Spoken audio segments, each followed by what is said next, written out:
So professor గాలి వినోద్ సార్ని ఒకసారి లైన్లోకి తీసుకునే ప్రయత్నం చేద్దాం. దీనికి సంబంధించి ఆయన ఎట్లా రియాక్ట్ అవుతారు ఈ స్థానాలకు సంబంధించి. ప్రస్తుతం చూసుకుంటే కాంగ్రెస్ పార్టీ హవా నడుస్తుంది కాబట్టి. సార్ సార్ నమస్తే, ఒక 2 minutes మాట్లాడొచ్చా? మాట్లాడచ్చు, పర్లేదు సార్. నేను లైవ్లో ఉన్నాను ఇప్పుడు. సో ప్రస్తుతానికి ఇప్పటి వరకు చూసిన ఫలితాల ప్రకారం చూస్తే 11 మున్సిపాలిటీలు కాంగ్రెస్ కైవసం చేసుకున్నట్టుగా కనపడతా ఉంది. 3 స్థానాలు బీఆర్ఎస్ కైవసం చేసుకుంది. సో మీరేం చెప్తారు సార్ ఈ రిజల్ట్కి సంబంధించి? ఈ రిజల్ట్ సంబంధించి బీఆర్ఎస్ కాంగ్రెస్ పూర్తిగా ఎంత అధికార దుర్వినియోగం పాల్పడ్డప్పటికీ, విస్తృతంగా విపరీతంగా డబ్బులు పంచినప్పటికీ కూడా బీఆర్ఎస్ కూడా తన ఆధిక్యతను కొనసాగిస్తున్నది. బీఆర్ఎస్ పార్టీ పైసలు పంచలేదని కాదు, బీఆర్ఎస్ పార్టీ కూడా పైసలు పంచింది. బట్ ఏది ఏమైనప్పటికీ బీఆర్ఎస్ కంప్లీట్ అయిపోయింది, పతనం అయిపోయింది. బీఆర్ఎస్ క్లోజ్ అయిపోతుంది. 80% 90% మేమే గెలుస్తామన్న కాంగ్రెస్ కు చుక్కలు చూపిస్తుంది బీఆర్ఎస్. కాబట్టి ఇవాళ ఈ విజయము కేవలము కాంగ్రెస్ పార్టీ విజయమే కాదు, ఇది ప్రతిపక్షాల విజయం కూడా భావించాలి. ఇక రెండవ విషయానికి వస్తే, ఇవాళ బీజేపీ కూడా పైసలు డబ్బులు పంచి ఇవాళ గెలిచే పరిస్థితికి వచ్చేసింది.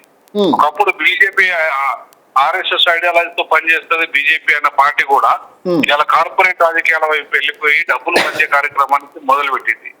కాబట్టి కాంగ్రెస్ అయినా, బీఆర్ఎస్ అయినా, బీజేపీ అయినా ఇవాళ ఈ పార్టీలన్నీ కూడా డబ్బు మీదనే ఆధారపడి ఇవాళ గెలవడానికి ప్రయత్నం చేస్తున్నాయి. మద్యం మీద, డబ్బు మీద. ఇది ఎన్నికల కమిషన్ నియమాలకు విరుద్ధం.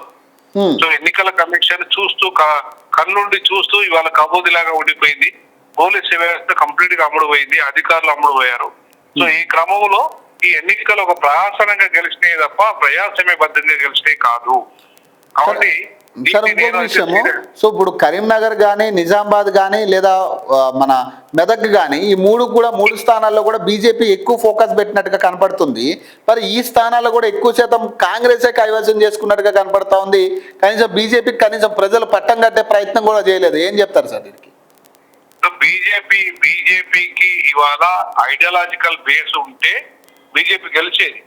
బీజేపీ ఈ ఐడియాలజీని పక్కన పడేసి మిగతా కాంగ్రెస్ లాగాను, బీఆర్ఎస్ లాగాను ఇవాళ బీజేపీ డబ్బులు పెట్టే పరిస్థితి, గెలిచే పరిస్థితి లేదు. రెండవది, బీజేపీకి ఇక్కడ సెక్యులర్ ప్రాంతం కాబట్టి బీజేపీ అంత ఈజీగా గెలవడానికి స్కోప్ లేదు. బీజేపీ లేచే పరిస్థితి లేదు. ఇక్కడ మైనార్టీలు, దళితులు ఇవాళ చాలా ఎక్కువ జనాభా కలిగి ఉన్నారు ఇక్కడ. సో వీళ్ళు ఎప్పుడు కూడా బీజేపీ ఓటేయరు. ఇక బీజేపీకి బీసీలు కానీ, ఓసీలు కానీ ఓట్లేయాలంటే బీజేపీకి అంత ఈజీ కాదు. వాళ్ళు నమ్మాలి పూర్తి స్థాయిలో బీజేపీని. ఇలా ఈ బీసీలు అధికార పార్టీ 42% రిజర్వేషన్ల విషయంలో కొంత మేలు చేసింది కాబట్టి అటువైపు బీఆర్ఎస్ కూడా బీసీలకు అత్యధిక స్థానాలు ఇచ్చింది కాబట్టి అటువైపు వెళ్ళే పరిస్థితి ఉంది. కాబట్టి బీజేపీ తన ఐడియాలజికల్ బేస్ నుండి దూరమైంది కాబట్టి బీజేపీ గెలిచే పరిస్థితి లేదు. ఇక డబ్బు, మద్యము ఇలాంటి ప్రభావాల వల్ల ఇలా బీఆర్ఎస్ కాంగ్రెస్ మధ్యలో పోటీ ఉంటుంది తప్ప బీజేపీ గెలిచే పరిస్థితి లేదు. సార్ ఇంకొకటి, ఇప్పుడు ఇండిపెండెన్స్ కూడా చాలా వరకు పోటీ పడుతున్నట్టుగా కనపడతా ఉంది. చాలా కీలకమైన రిజల్ట్స్ లో చాలా చోట్ల కూడా ఇండిపెండెన్స్. ఇప్పుడు వడ్డేపల్లి, జోగులాంబ గద్వాల్ జిల్లాకు సంబంధించి వడ్డేపల్లిలో ఇండిపెండెన్స్ అత్యధిక స్థానాలు, అంటే 8 స్థానాలు గెలుచుకున్నారు సార్ 10 స్థానాలకు గాను. అంటే దీనికి ఎట్లా చెప్తారు సార్ ఇండిపెండెన్స్ సంబంధించి? ఇప్పుడు అక్కడ ఆల్ ఇండియా ఫార్వర్డ్ బ్లాక్ సింబల్ ఒకటి కీలక భూమిక పోషించింది అక్కడ. సో అక్కడ ఆల్ ఇండియా ఫార్వర్డ్ బ్లాక్ ఒక రకంగా ఇండిపెండెంట్ కిందనే లెక్క ఇక్కడ తెలంగాణ ప్రాంతంలో. సో ఆ పార్టీ సింబల్ బలమైన సింబల్. గతంలో చాలా సందర్భాల్లో ఎమ్మెల్యేలు గెలిచిన సందర్భం, సర్పంచులు గెలిచిన సందర్భం, ఎంపీటీసీలు, జెడ్పీటీసీలు గెలిచిన సందర్భం ఉంది. కాబట్టి ఇవాళ దాని ప్రభావము ఇవాళ అక్కడ పడింది. అందులో కవిత ఆ సింబల్ తీసుకున్నది కాబట్టి కవిత ఈ రోజు కవిత దాని బ్యాక్గ్రౌండ్ లో ఉండి గెలిపించింది. కాబట్టి ఇవాళ మనము చాలా స్పష్టంగా చూడాల్సింది ఏంటంటే ఈ కవిత గెలుపు ఖాళీ ఇండిపెండెంట్ లో మాత్రమే గెలుపు కాకుండా కవిత గెలుపు ఇది. కవిత గెలుపు. ఇండిపెండెంట్ లో ఇవాళ బలంగానే ఉన్నారు. అక్కడే కాకుండా మిగతా ప్రాంతాల్లో కూడా ఇండిపెండెంట్ చాలా బలంగా గెలిచారు. ఇప్పుడు జగిత్యాలలో కూడా 9 స్థానాలు ఇండిపెండెంట్ కైవసం చేసుకున్నాయి ఇప్పటిదాకా. ఎక్కడ కూడా అధికార పార్టీకి పెద్దగా దగ్గరగా కూడా ఎక్కడ కూడా గెలిచినట్టుగా కనపడట్లేదు. అదే అందుకే ఇప్పుడు ఎక్కడైతే ఇండిపెండెంట్ల ప్రభావం పెరిగిందో అక్కడ కవిత యొక్క ప్రభావము, ముఖ్యంగా కవిత కూడా విపరీతమైన డబ్బులు ఖర్చు పెడుతుంది. విపరీతమైన డబ్బులు ఖర్చు పెట్టి కవిత కూడా తన ప్రభావాన్ని చూపించుకునే మూఢ శక్తి ఎదగడానికి ప్రయత్నం చేస్తుంది. కాబట్టి కవిత ఇవాళ ఆ ఫార్వర్డ్ బ్లాక్ గుర్తు కూడా ఆమెకు కలిసి వచ్చింది. అంటే ఒకటి సార్, అంటే ఇప్పుడు కవిత గారి విషయంలో వచ్చేసరికి మనం మాట్లాడుకుంటే ఇప్పుడు తెలంగాణలో కనీసం తెలంగాణ జాగృతి పార్టీని లెక్కల్లో కూడా తీసుకునే పరిస్థితి కనపడట్లేదు రాజకీయ పార్టీల విషయంలో. మరి ప్రజలు దాన్ని లెక్క చేసే పరిస్థితి ఉంటుందా? కవిత గారిని లెక్క చేసే పరిస్థితి ఉంటుందా ఇప్పుడున్న పరిస్థితులు? కవిత గారిని ఎందుకు లెక్క చేయరు? ఇప్పుడు కవిత గారి కూడా బిఆర్ఎస్ లో కీలకమైన నేతలతో ఆమెకు సత్సంబంధాలు ఉన్నాయి. అట్లాగే కాంగ్రెస్ కూడా ఎవరైతే కాంగ్రెస్ లో రెబల్ వర్గం ఉందో, రేవంత్ రెడ్డి రెబల్ వర్గం ఉన్నా, తర్వాత రేవంత్ రెడ్డికి అనుకూలమైన వర్గం ఉన్నా, అది కొంత ఆమెకు కలిసి వచ్చే విధంగానే ఉంటుంది. ఎందుకంటే ఇవాళ రేవంత్ రెడ్డి బిఆర్ఎస్ ను గెలిపించకుండా ఈమె రూపంలో కవిత రూపంలో గెలిపిస్తున్నాడు ఆయన. కవిత రూపంలో ఓట్లు చీల్చి గెలిపించి అవి కాస్త రేపు కాంగ్రెస్ కి రేపు వాళ్ళతో అలయన్స్ పెట్టుకునే విధంగా, కాంగ్రెస్ తో పొత్తు పెట్టుకునే విధంగా, కాంగ్రెస్ తోనే అక్కడ మున్సిపల్ పర్సన్స్ గెలిపే విధంగా ప్రయత్నం చేస్తున్నాడు ఆయన.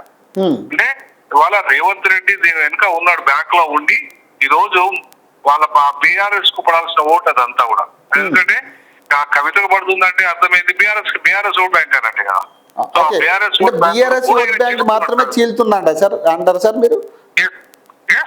బీఆర్ఎస్ ఓట్ బ్యాంక్ చీలుస్తున్నట్లు లెక్క.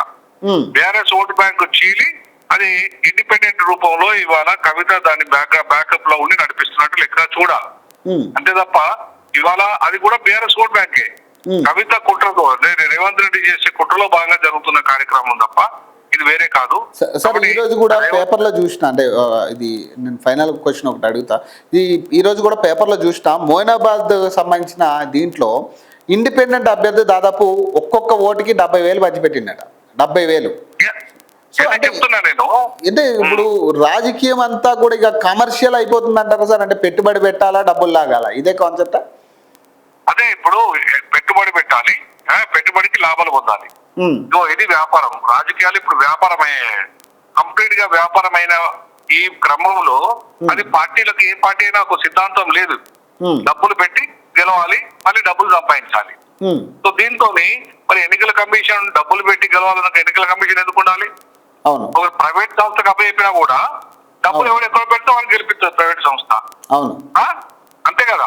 అంతేగాని ఎన్నికల్లో ఒక ప్రభుత్వ సంస్థ నిర్వహించాలి, ఎలక్షన్ కమిషన్ నిర్వహించాలి. డబ్బుల్ని కంట్రోల్ చేయాలని కదా. డబ్బులను కంట్రోల్ చేయని ఎన్నికల వ్యవస్థ ఉండే ఎందుకు? సో ఇవాళ ఎన్నికలు అనేది ఒక ప్రహసనంగా మారినాయి. ఎన్నికల కమిషన్ కళ్ళున్న కబోదిలాగా వ్యవహరిస్తున్నది. అలాగే పోలీస్ యంత్రాంగమే డైరెక్ట్ గా డబ్బులను పంచుతున్నది. ఇవాళ న్యాయ వ్యవస్థ కూడా చూసి చూడనట్టు వ్యవహరిస్తున్నది. మరి ఈ పరిస్థితులలో ఎన్నికల వ్యవస్థ ఉన్నాయి ఎలా? ఇక మా మధ్య తరగతి వాళ్ళు ఎట్లా గెలుస్తారు, సామాన్యులు ఎట్లా గెలుస్తారు ఎన్నికల్లో? పోటీ చేసే పరిస్థితి కూడా లేదు కదా సార్. ఇప్పుడు సామాన్యులు పోటీ చేసే పరిస్థితి కనీసం ఊహ కూడా రానివ్వద్దు కదా సామాన్యులు. అదే ఈ ఎన్నికల్ని మేధావులకి సామాన్యులకు దూరం చేసి కనీసం ఊహల్లో కూడా వాళ్ళు ఆలోచన చేయకుండా చేస్తున్న కుట్రలో భాగంగానే దీన్ని కార్పొరేట్ ఎన్నికలుగా చూడాలి. దీని వెనుక కార్పొరేట్ సంస్థలు, బడా వ్యాపారవేత్తలు, వీటి వెనుక ఇవాళ పెద్ద పెద్ద కుంభకోణాలు, డబ్బులు విపరీతంగా సంపాదిస్తారు అక్రమాలు చేసి. వాళ్ళు ఈ రకంగా ఎన్నికలకు పెట్టుబడులు పెట్టి సంపాదిస్తున్న కార్యక్రమం. కాబట్టి ఇప్పటికైనా ప్రజలు నిస్సిగ్గుగా అమ్ముడు పోవడం మానేసుకుంటే, ప్రజలు డబ్బులకు అమ్ముడు పోవడం మానేస్తే తప్ప ఇది మార్పు రాదు. కాబట్టి ప్రజలు మార్పును కోరుకోవాలంటే డబ్బుకు దూరంగా ఉండాలి. డబ్బుకు దూరంగా ఉండాలంటే డబ్బులు ఎవడైతే డబ్బులు ఇచ్చి ఎన్నికలను ఓట్లను కొంటాడో వాడిని దుర్మార్గుడుగా, నీచుడుగా, నికృష్టుడిగా ఇలా సమాజము వెలివేయాలి. ఆ స్థాయికి సమాజాన్ని తీసుకురావాలి. ఎన్నికల వ్యవస్థను ఆ దిశగా ప్రక్షాళన చేయాలి. ముందు చేయాల్సింది ఎన్నికల కమిషన్ ఈ పని, పోలీసు వ్యవస్థ ఈ పని చేయాలి, అధికార యంత్రాంగం ఈ పని చేయాలి. ఇప్పుడు ఒక వార్త ఏంటంటే, ఇప్పుడు నిర్మల్ విషయంలో బైన్సాలో కనీసం 3 పార్టీలు ఇప్పటి వరకు బోని కొట్టింది లేదు. 26 స్థానాలు ఉన్నాయి ఇక్కడ. 11 స్థానాలు రిజల్ట్ అనౌన్స్ అయితే 11కు 11 కూడా అక్కడ స్వతంత్ర అభ్యర్థులను గెలవడం జరిగింది. చూడండి, అంటే స్వతంత్ర అభ్యర్థుల ప్రభావం చాలా బలంగా రాబోతున్నది. అంటే కవితనే కాదు, ఇవాళ కవితనే కాదు, స్వతంత్ర అభ్యర్థులు ఇవాళ వస్తున్నారంటే, వాళ్ళు గెలుస్తున్నారంటే, వాళ్ళు ముందంజలకు వస్తున్నారంటే మార్పు మొదలవుతున్నట్లు లెక్క. మార్పు మొదలవుతున్నట్లు లెక్క. ఈ మార్పు రేపు 2028 ఎన్నికల వరకు కనుక కొనసాగితే ఖచ్చితంగా కాంగ్రెస్, బీఆర్ఎస్ ఈ రెండు కూడా అధికారం రావు. ఈవెన్ బీజేపీ అసలే రాదు. ప్రత్యామ్నాయ శక్తి అధికారానికి వస్తుంది, ప్రత్యామ్నాయ రాజకీయ శక్తులు అధికారానికి వస్తాయి. సో ఆ దిశగా అడుగులు పడుతుందని భావించాలి. ఇవాళ కవిత స్వతంత్ర అంటే ఫార్వర్డ్ బ్లాక్ గెలిస్తే కవిత గెలిచినట్టు, ఫార్వర్డ్ బ్లాక్ సింబల్ మీద గెలవని స్వతంత్రులు కవిత దాని వెనుక ఉన్నట్టు కాదు. కాబట్టి కవిత లేని గెలుపు ఏదైతే ఉందో, కవిత ఈ ఫార్వర్డ్ బ్లాక్ సింబల్ లేని ఏ స్వతంత్రులు ఎవరైతే గెలుస్తున్నారో ఈ సందర్భంగా వాళ్ళందరినీ నేను అభినందిస్తున్నా.